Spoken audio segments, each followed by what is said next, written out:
I remember the last few games of the season, people couldn't wait for the season to end. People couldn't wait to get all the competitive games out the way. People were scared heading into it. I remember people going, if we play like this, we won't win the Scottish Cup final. And I remember sitting in this channel and going, calm down, it's fine, we'll win it, yada yada. People were running to the bunkers. Ladies and gentlemen, welcome back to the channel.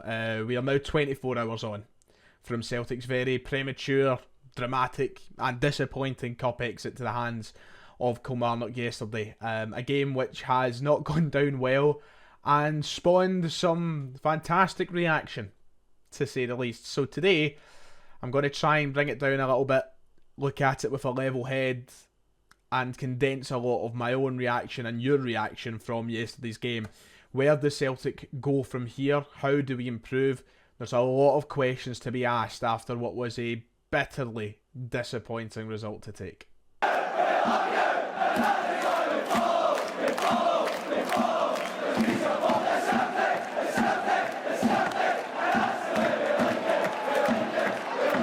Right, like and subscribe if you haven't already. I'll keep it short and sweet, but we are in touching distance now of 40,000 subscribers. And amongst all the negativity at Celtic at the moment, I hope that you can spare a wee second of your time to go and hit the like, hit the subscribe button for absolutely nothing. It would go a long way and it means a lot. But let's get into this because, wow. So disappointing yesterday, absolutely. There's not a lot of excuses that you can push out there for the performance that Celtic put out at Rugby Park. We were really poor. Kilmarnock were worthy winners, and in the midst of all of that, we've got to accept the fact that the treble's off, the League Cup is off, and it's a competition that Celtic will no longer be competing in this season. It's also a game which has, of course, provided many a worrying prospect as we move into European competition, as many believe, including myself, that we might not be quite there yet when it comes to wanting to compete in Europe. It could be an embarrassing Champions League campaign for us if Celtic don't sort it out in the next couple of weeks, both on the park and off the park in the transfer window. It's a very hard one to look at. It's a very difficult situation to try and stay level-headed about, but I'm going to try my best to do that today. Now, of course, yesterday I done my post-match reaction where I was very open and honest about my thoughts on the 90 minutes itself, and also very open and honest about where I think the club needs to go moving forward. I can't stress this enough, and today it's probably going to come across that I am the biggest Brendan Rodgers fan on earth. Everything's okay, and I'm not going to criticise him whatsoever. That is not by any means how I mean to come across in this video. I think that there's definitely criticism that is warranted towards the manager for yesterday's performance, the style of football we played, the performance we put out there. A lot of it is down to him. He's absolutely not immune from criticism or conversation surrounding what needs to change. However, I do believe there has been an overreaction, and I'm going to go over that with different points to aid my case. The main thing is, and I'm going to repeat this same point that I put out on Twitter yesterday and in my post-match reaction, the fact that we are nearly into September now, and we've still got a team which has the likes of Ralston starting games, which has the like of Hart starting games, which has the likes, if he wasn't injured, Welsh would have probably been starting games. The fact that we're in this position when we're talking about seriously challenging in Europe, it seems like the board isn't willing to put their money where their mouth is, when they apparently promised Brendan Rodgers and us as fans all of these great things for European competition. We heard that the reason he came back is because these promises were in place. It doesn't seem like that's the case. More needs to be done now. We need to move forward proactively, and we need to see obvious improvement in the next few games and before this transfer window shuts. So it's a big couple of weeks for Celtic, and I think we'll all be watching it with a close eye. Anyway, I had no idea where to start today because this is a video that's not going to please everyone. We're in one of these points of time now where you can't really get through to everybody, and you can't get everybody all on the one page. There'll be a lot of people who are in the same line of thinking as me. There'll be a lot of people whose thoughts and opinions will lie elsewhere, and it's hard to please everybody. So I didn't really know where to start today, so I've decided to give you guys, the audience, the viewers, a platform to raise your thoughts and opinions, and I'm going to respond giving as level-headed a reply as possible, and just ultimately where I currently stand as a Celtic supporter.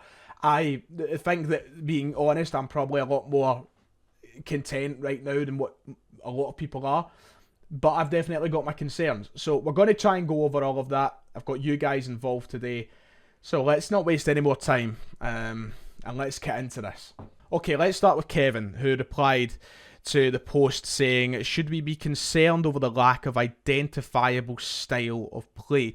Under Ange, even if the early stages, like the defeat to Hearts, etc., you could see what the plan was. So far this season, it feels like a lot that we're relying on one or two players to step up and hope that we win.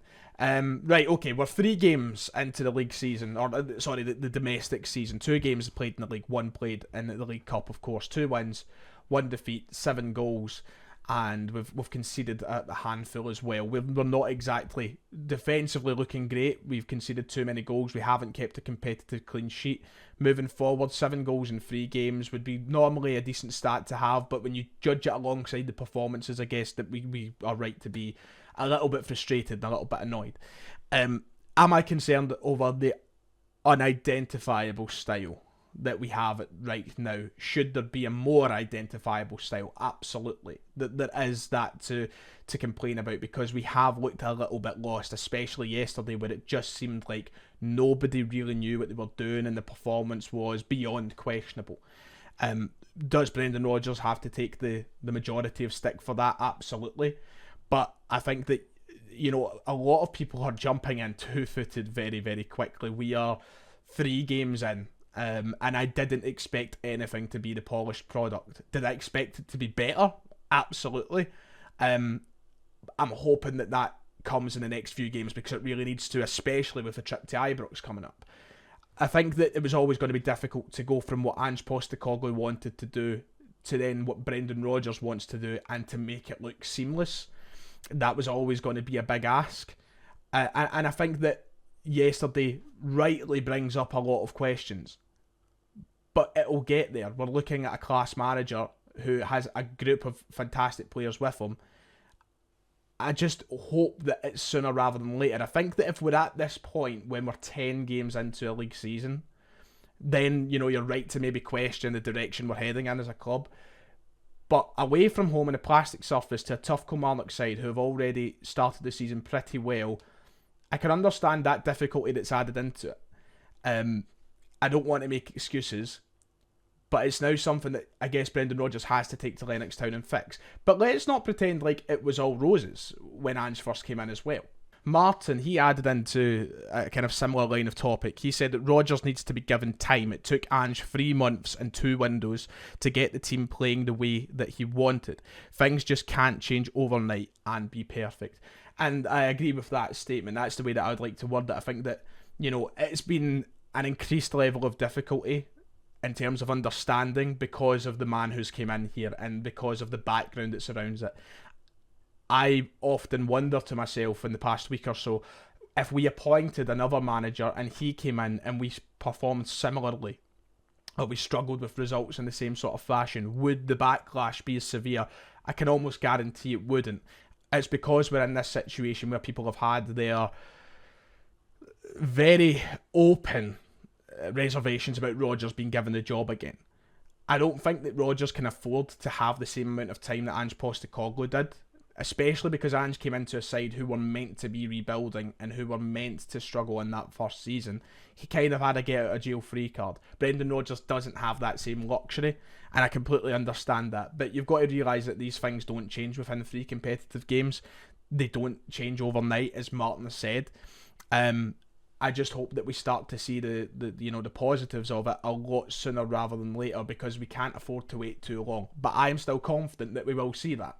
Murray, aka DM McDonald, who's always in the streams, he said that we're really lacking the urgency right now and we're missing Jota in the team big time, as well as physicality. The positions we need to address were clear before the Ross County game and are still clear today, i.e. left back, left winger, goalkeeper and a centre midfielder. One thing that we did lack yesterday was a lot of physicality, and we didn't address the way that Kilmarnock took the game to us in a way that was going to allow us anything from that game. They were all over us physically, and I dismissed the need for, and this is, I'll admit, an honest mistake here, I dismissed the need for a physical midfielder, a bruiser of a midfielder in a live stream very quickly. And maybe I was naive to suggest so, because it did look as though we were bullied very, very easily. It did look as though we need someone in there who's going to be able to compete with the roughness of an average Scottish Premiership side. But we did, the main thing is we lacked urgency. And that's one part where, you know, a lot of people are ready to just shove everything on Brendan Rodgers. And fair enough, it's your opinion and you can put your blame where you want it, just like I will as well. You know, the players need to take part of that as well. It looked like the players couldn't be bothered yesterday. It looked as though there was no urgency in them until we were 1-0 down. And suddenly when we did concede, we turned it on. Why not turn it on earlier? Why not turn it on at the start of the second half? Why not, you know, drag players out of a rut? You know, we've got leaders all over the park and they should be able to do that. There has to be a shared responsibility at certain points. But we did lack a urgency. It was annoying. And yeah, a guy like Jota, we need to replace. That's one of the areas we do need to address. I think every area that Murray suggests in this tweet are ones that we need to look at. Left back, left winger, goalkeeper, perhaps centre midfielder as well. But especially the first three. Joe Hart can't go on being goalkeeper. We need a left back who's better than Greg Taylor, who suits what Brendan Rodgers wants to do. And that's part of the problem. There's a lot of players right now who I just don't think are really adapting as easily as we'd like to Brendan Rodgers' system. And that's one of the things you've got to consider as well in terms of transitioning. Decky said that I thought the bench was just really uninspiring. No players of calibre I thought would come on and change the game. There's a big 2 weeks ahead in terms of the window shutting and Rangers 2 days after it. And yeah, the bench yesterday was pretty uninspiring. There's players that we know can make a difference, and there's players that should be making a bigger difference and they're just not. And that's where we need to start questioning what the recruitment is going to be like at Celtic, and alongside that, who leaves. Because as much as I love him and as much as I want him to do well at Celtic, there's guys, not just him, but guys similar to Haksabanovic who are there and we know should be doing more, and they're not. I actually thought when Haksabanovic came off yesterday, he brought a change to the game. Him and Yang, I thought, were effective substitutions. It was just a little bit too late and we couldn't find anything. But, you know, you're talking about being an empty jersey more than actually contributing. So you've got to question who's on the bench and if they're actually going to add anything to this team. If not, is it time to move them on? And that goes for a number of players.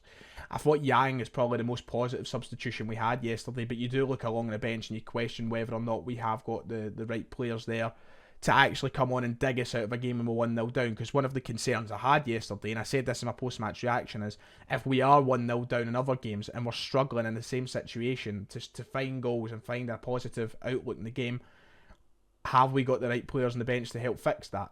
Right now, I'm not so sure. So it is a big couple of weeks. And Brendan Rodgers has spoke on that, and I'm glad that he addressed that after the game. Now, a lot of people were negative in the sense that, oh, he didn't take any responsibility on himself, and I get that, but I must say, I'm glad that he's addressed the lack of quality that we may or may not have right now. Just for context, this is what Brendan Rodgers said to the BBC Radio Scotland mob after the game. He said that, I think you can see we need quality. We've had quality go out of the building, so we definitely need it in. But the club will work very, very hard to get the players in that can improve us and make us better. That's something we'll do over the period of time between now and the close of the window. And I hope that means that the point I touched on earlier in the video, I hope the board put their money where their mouth is. Let's not just settle for any Tom, Dick and Harry. Let's actually go out and find significant quality, pay a bit of extra cash, make signings that are going to make a difference to bring us better on a domestic level, but obviously allow us more confidence and optimism heading into a European challenge. That needs to be done. Brendan needs to be backed. We need to replace quality that's went out. My man Fitzy was in next, and he said that I reckon Big O would have made a difference yesterday. Maida, Kyogo and Abada are fantastic players, but we were missing a big lump of a lad to bully that Kilmarnock defence. I think yesterday allowed a lot more scope to be brought in the fact that maybe we do need another recognised striker. With O being injured, there wasn't somebody who we could naturally turn to and go, right, well, there's a goal scorer, there's a striker, go and do it for us, because I, before yesterday, was probably pretty content with Maida being able to fill that void. But then you watch a performance like Maida yesterday and you go, it's not a reliable choice. And that's the difference between having Maida fill in there and then when we had Giakoumakis, because Giakoumakis was reliable. And I think that we've went out and signed someone like O who can fill those boots, but when he's out, it really puts into perspective that maybe we do need someone who is an option. Because I don't think it can be Dyson Maida. And yeah, maybe we did need that physicality of O yesterday. Back to the physicality point earlier on, we didn't have that to match them. And O would have maybe brought that. But it's easy enough to sit back and say, you know, he could have made a difference yesterday. At the end of the day, we didn't look good enough to score at any point in the game. Do I think that one guy would have maybe single-handedly pulled us out of that? not the way that we played, even if he does have that physical edge, even if he does have attributes that would have suited that opposition, I think the rest of the team and the tactics surrounding him probably wouldn't have made a massive difference. Massive shout out to these guys, one of the best Celtic podcasts out there. Couldn't recommend them enough. 4 Tims. Are you worried about the captain? He's the player struggling most with not having inverted fullbacks who for 2 years have been coming inside to back him up in the midfield. Callum McGregor has taken a lot of stick over the past couple of games, and rightly so. He's looked a shadow of himself, and without him being at his best, Celtic suffer. I think that part of it is probably adjusting to not having these inverted fullbacks come in, but Callum McGregor can't go shy of taking criticism of his own. It's not down to other players, it's also down to him. He's been giving players a yard or two too many, and that's the reason he's been booked in the last couple of games. He's given players space to run, and out of desperation, he's had to, lunge out, make silly tackles, and he's been booked for it. He's also not been giving the centre-halves the same service that he's been giving them over the past 2-3 years, playing in that same sort of role. When Ange was here, he was always dropping in and giving them an out ball. And instead, I thought Nawrocki and Lagerbielke yesterday had to do a lot of the work their own and taking the ball much further forward. McGregor wasn't exactly there for him. McGregor's been off it in general. And I think part of it could probably come down to the tactics that we're trying to play and trying to change up. But part of it has to be Callum McGregor's own responsibility, and he'll know that himself. He hasn't been good enough. I think that part of this change for him will come with. It'll come. He obviously will. He's one of the best players we've seen at Celtic over the past decade, if not the best. He's fantastic, and he's played under Brendan Rodgers before, so it will work. It's a different role for McGregor this time round than it was the last time round, and just like the rest of the team, that's going to adapt. I think that he just needs. We talk about losing the inverted fullbacks. He probably needs fullbacks who are just going to be good in the role anyway. Taylor and Ralston are hopeless playing in this system. Get fullbacks who can play the system, and the rest of the squad will reap the rewards of it, including McGregor. But he's someone who just needs to sharpen up his game a little bit because he's looked too dull in the last couple of games, and he's made his own mistakes.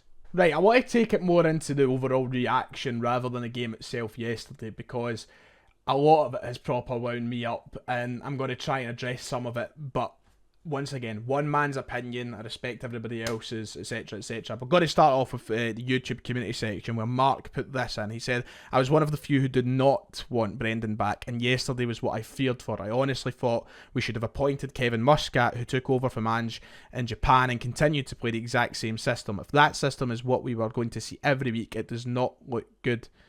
Yes, it's early days, but how anyone thinks we will win anything from performances like the first 3 baffle me. One thing that and this isn't on you, Mark, watching the video, hopefully. This isn't on you. I'm not launching this point at you just alone, but this goes to a lot of people who are like, it should have been Jesse Marsh. It should have been, why did we not go for Knutson? Why did we not go for Muscat? Where's the guarantee that they would have came in and things would have been okay?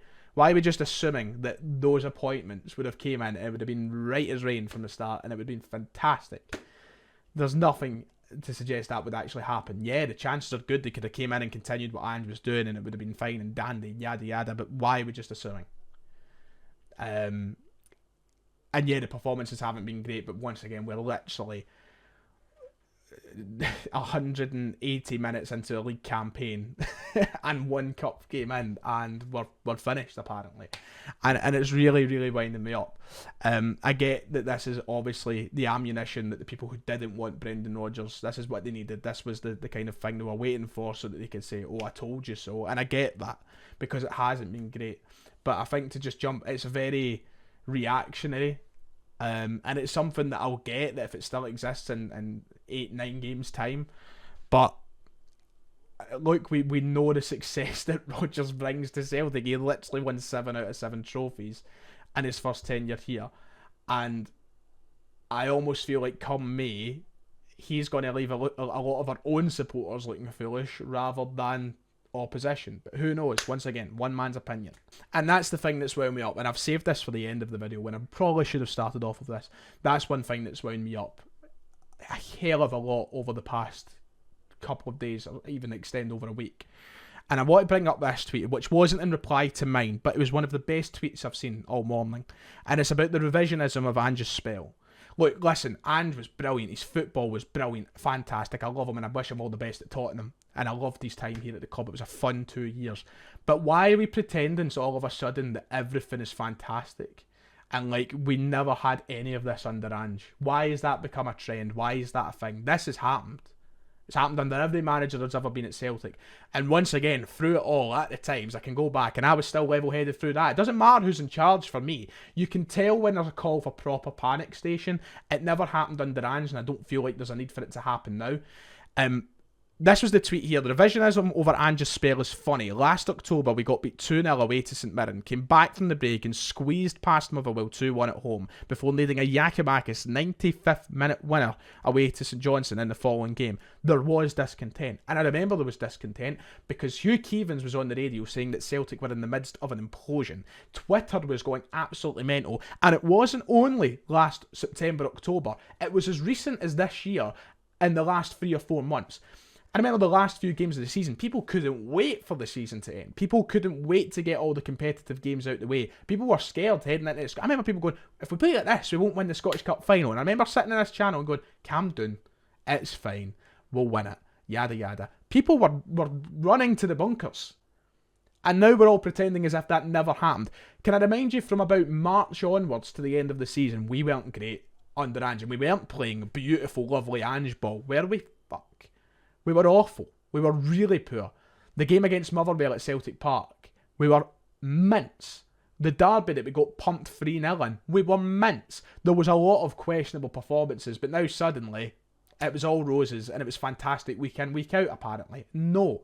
These things happen in football. You go through ruts. And just sadly right now, Brendan Rodgers has came at a very unfortunate time because he's just returned to the club. But we are pretending as if like we weren't unhappy at points when Ange was in charge. And I can't wrap my head around that. Which brings me to my last one. It was in reply to my tweet. Am I still more excited for Brendan than Ange? Aye. Controversially. At this point in time, yes. And it might come back and smack me in the face. But I'm not going to let one loss change my mind on everything that I said and everything that I wanted as Brendan Rodgers as manager. I still believe in what is a class manager who's probably going to go back and take us to the top again. I've experienced loss before, and that's one thing that in this very successful period of time for Celtic Football Club, when a loss in a cup happens or something like this happens, it's chaos, it's manic, and I almost wish that social media like didn't exist because like I feel like we just lose the plot. I am happy with most people in charge of a football club. I would have been happy if Ange was still here. I'm happy that Brendan's here. I'm just a kind of level-headed, optimistic fan. I always have been, apart from the one obvious season, which there was no room for optimism in. But a lot of people replied to me yesterday like, oh, do you feel justified now in your need for Brendan Rodgers? Yes, I do. Yeah, we're out of a cup. Right, okay, we'll get over it. I've seen us get knocked out of cups before. It's not the end of the world. But it's a massive 2 weeks, and what I will say is the next 2 weeks define our season. And then after that, maybe my tune will change. Don't get me wrong, I'm not going to sit idly by if we play like this for months and pretend like everything's okay and we can't address it and that I'm absolutely fine with it. No. But what I am saying is 3 games into a season, I am disappointed, but I'm not going to start calling for the manager to be sacked and replaced and that he should never have been given the job in the first place. I think that's nonsense. And I don't know how many people will agree with me watching this video, but it's just the outlook I have on it right now. And if it needs to change, it will change. Trust me, it will. But right now, I really don't see need for it. As I said, the next 2 weeks are huge. They will define our season. The board need to back the manager, and the manager needs to make the right signings. The games will become harder. There will be more pressure, and we need to deliver on that, especially at Ibrox in a couple of weeks' time. So, do it, Brendan, because I know you can. Wow, a lot longer today than I expected. I've been waffling, but in times like this, what else is there to do, I suppose? Right, I'm going to head off there. We'll talk about it all week. I'll be getting the podcast going to get some other views as well, because I know for a fact me and the lads in the podcast don't have all the exact same thoughts in this situation right now, so we're good to get some discussion. We'll do a live as well so I can get you guys involved like we did yesterday.